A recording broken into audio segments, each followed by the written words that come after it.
विश्वाला खरं तर अभिमानाची गोष्ट. यावेळेला मोठा फटका मारायचा होता, फलंदाजाने काहीही केलं नाही, परंतु गोलंदाज आणि यष्टीरक्षकाने या धावा बहाल केल्यात. पुन्हा एकदा गोलंदाज, या वेळेला मोठा फटकाला क्षेत्ररक्षक आहे, क्षेत्ररक्षकाच्या मस्तक 30 धावा दफल कव्हर आहेत, अजून देखील 2 चेंडू बाकी. या वेळेला मोठा फटका, चेंडू निघून गेलाय डिप मॅचच्या दिशेने, ज्या ठिकाणी शेवटचा षटक घेऊन आलाय.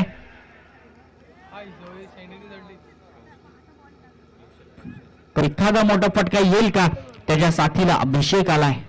9 चेंडू आहे इथे, 9 चेंडू आहे आणि एक धाव कंप्लीट तर केली आहे. दुसऱ्याचा प्रयत्न, एखादा मोठा फटका येईल का कल्पेशच्या बॅट मधून, हे सुद्धा पाहणं गरजेचं आहे. शॉर्ट पिच पद्धतीचा चेंडू पूल केलाय, पूल ठरतोय नक्कीच सक्सेस आहे. 2 चेंडू बाकी आहेत. कल्पेश लोखंडे चांगली फलंदाजी करतोय, यावेळेला सुद्धा चांगला फटका आहे.